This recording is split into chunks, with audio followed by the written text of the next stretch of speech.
Panganggon pesta panglimbang 5 menit dina Kamis wagi tanggal 20 Agustus taun 2026 kapetik saka Injil Matius bab 22 ayat 1 tekan ayat 14.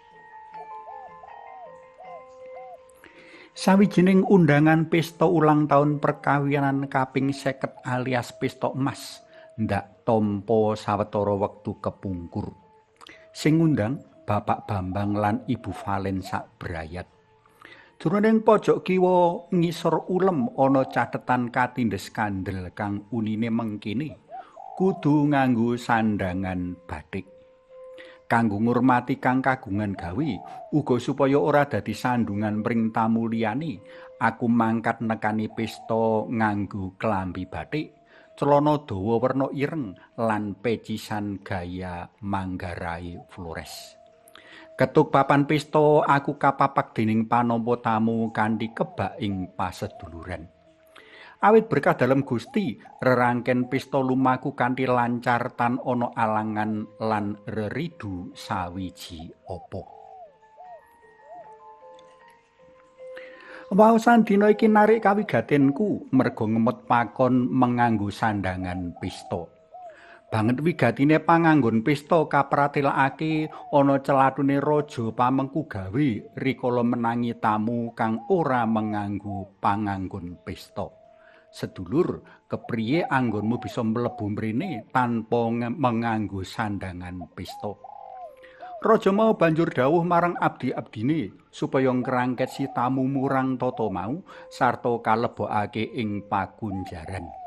Pitakonane yaiku panganggon pesta kaya ngapa supaya para tamu ora kadugang kalarak metu saka ruang pesta.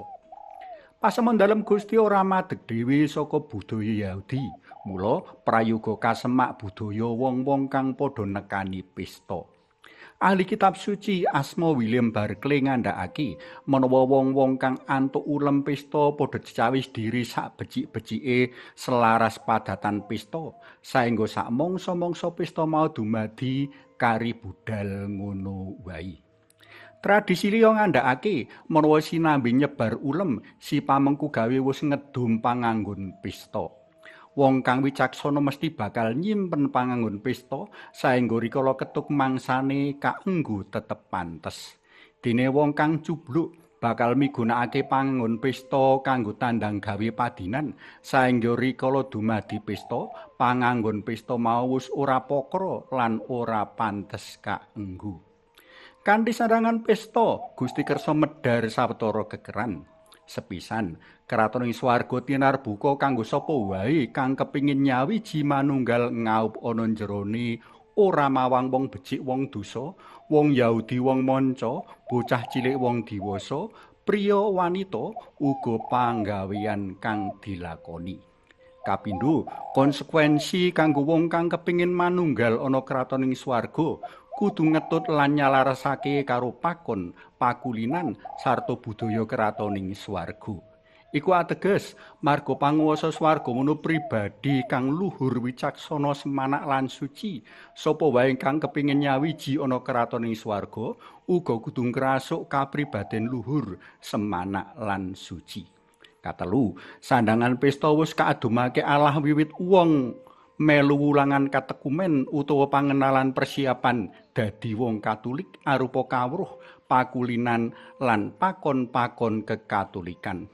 Kawruh, pakon lan pakulinan kekatolikan mau kang kudu dijaga direksa aja nganti reget lan rusak saengga rikala titi mangsane kapundhut melu pesta katemon pantes ing wadana dalem Gusti. Para tresna pelem kinasih uleman pesta lan panganggon pesta nggambarake urip mligi para pendherek dalem Gusti Yesus. Ayo padha ngilo lan mawas diri apa kita kang liwat pamarta kabar kabungahan mligine mangsa katekumen kaundang nekani pesta kamulyan swarga padha njaga lan memetri sandangan pesta kita kanthi becik. Aja nganti awake dhewe karangket kalarak saka ruang bojone langgeng, marga sandangane rusak pating srantil tur ambune banger badhek Enggo para rawuh padha munek-munek lan mbumpet irung ora jenjem. Suwawi sami munjuk, kunjungan sedalem yang Rama yang Putra Tuwin yang Roh Suci. Amin. Mugi linurna yang Rama yang Putra Tuwin yang Roh Suci, kados sing mula buka sakmenika sarta sak lami-laminipun. Amin. Kunjungan sedalem yang Rama yang Putra Tuwin yang Roh Suci. Amin.